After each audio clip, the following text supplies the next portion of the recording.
Partai Nasdem hari ini mengumumkan jajaran pengurus Dewan Pimpinan Pusat. Sejumlah tokoh masuk dalam kepengurusan tahun 2013-2018. Kita bergabung dengan Raffi Hidayat di kawasan Gondang Dia, Jakarta Pusat. Raffi, siapa saja tokoh-tokoh yang masuk dalam kepengurusan Partai Nasdem? Ya Zelda, sebenarnya banyak nama menarik yang mungkin bagi publik tidak sempat terpikirkan akhirnya masuk ke dalam Partai Nasdem ini. Dan tadi memang Ketua Umum Partai Nasdem Surya Paloh telah mengumumkan sekitar 70 orang pimpinan maupun anggota DPP Partai Nasdem. Dan tadi dalam pidatonya Surya Paloh mengatakan dan menginginkan, mengharapkan kepada pimpinan-pimpinan dan anggota DPP ini untuk mengerahkan kekuatan terbesarnya untuk mencapai target. Setidaknya sebelum 17 Agustus 2013 ini menjadi setidaknya partai ketiga, tiga partai terbesar untuk bersaing dalam pemilu 2014 mendatang. Dan memang sejumlah nama menarik, diantaranya adalah Ketua DPP Bidang Politik dan Pemerintahan. Di sini ada nama Akbar Faisal yang kita kenal sebagai salah satu anggota DPR dulunya, sekarang sudah mantan anggota DPR Komisi 2 yang memang terkait dengan pemerintahan ini dan dulunya bergabung dalam Partai Hanura dan sekarang menjadi Ketua DPP di Partai Nasdem ini. Selain itu juga ada Ketua Bidang Hukum, Advokat dan Hak Asasi Manusia Taufik Basari serta Ketua Bidang Energi Sumber Daya Alam dan Lingkungan yaitu Dr. Qurtubi. Dan karena Akbar Faisal saat ini berada di Makassar, di samping saya sudah ada dua nama baru lainnya yaitu Pak Taufik Basari serta Pak Qurtubi. Selamat sore Bapak-bapak. Selamat sore. Ini bergabung dengan Partai Nasdem. Saya ke Pak Qurtubi dulu begitu Pak. Ini partai politik begitu. Kita lihat kalau masalah perminyakan kita, energi kita dalam 12 tahun terakhir kan investasinya berkurang. Sebagai parpol mungkin sulit untuk bergerak. Misalnya mungkin di pemerintahan atau di DPR nanti. Sebagai parpol apa yang bisa dilakukan sekarang? Ya, berusaha untuk menawarkan ya solusi konkret kepada rakyat sehingga rakyat bisa memberikan kepercayaan kepada partai ini sehingga partai pada saatnya nanti bisa berperan di dalam memperbaiki peraturan perundang-undangan yang merupakan dasar tata kelola dari energi maupun perminyakan nasional yang ada saat sekarang ini. Konkretnya bisa seperti apa Pak?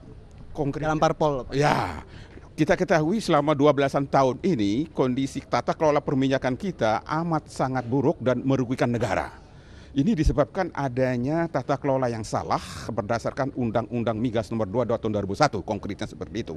Nah, investasi anjlok di sektor eksplorasi, pemboran eksplorasi anjlok luar biasa berdampak kepada hampir tidak ada ditemukan cadangan baru setelah undang-undang disahkan. Akibatnya produksi minyak kita anjlok luar biasa padahal potensi sumber daya minyak luar biasa besar. Ini soal tata kelola yang salah. Kesalahan tata kelola ini di samping menyebabkan anjloknya produksi minyak yang kita berakibat kepada impor defisit minyak yang luar biasa juga telah menyebabkan kedaulatan negara kita hilang.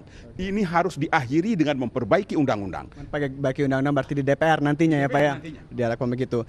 Sementara Mas Taufik kan saat ini pesimis sekali masyarakat soal hukum gitu. Banyak kasus korupsi dan HAM sendiri juga berbagai kasus muncul dan muncul lagi begitu. Apa yang bisa dibawa melalui Partai Nasdem? Kita harus akui bahwa pada saat ini masyarakat mengalami satu pesimisme yang akut ya, khususnya dalam penegakan HAM, penegakan hukum dan sebagainya. Nah, oleh karena itu maka partai harus bisa menciptakan suatu hal yang positif. Kita harus membawa semangat positif ini ke tengah-tengah masyarakat sehingga optimisme tumbuh. Ketika masyarakat ini pesimis, maka dia tidak mau bergerak, diam saja. Tapi ketika optimisme ini kita tampilkan, maka masyarakat menjadi bersemangat. Oke, kita bisa melakukan sesuatu, kita ada harapan dan ayo kita lakukan sesuatu. Melalui apa optimisme ini dibangkitkan lagi Mas? Kan sekarang sudah optimis sekali dilihat begitu. Secara hukum bagaimana? Ya, pertama kita bisa melakukan evaluasi secara mendalam terhadap persoalan-persoalan penegakan hukum dan HAM yang terjadi pada saat ini, gitu ya. Selama ini kan saya ketika berada di gerakan masyarakat sipil ini seolah-olah seperti berdiri di pinggir lapangan, gitu. Ketika saya bergabung di partai politik, maka saya ikut serta dalam proses itu. Nah, apa yang selama ini dibawa dan diadvokasi oleh gerakan masyarakat sipil, tentu saya bisa bawa dalam proses politik yang sedang berjalan saat ini. Kita tidak bisa memungkiri bahwa partai politik adalah pilar demokrasi, sehingga melalui sistem parpol inilah kita bisa secara konkret melakukan perubahan kebijakan.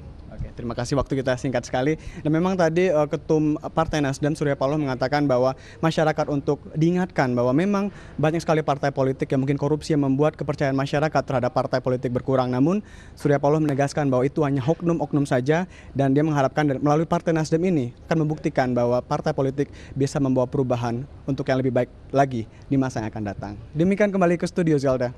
Rafki Hidayat melaporkan langsung dari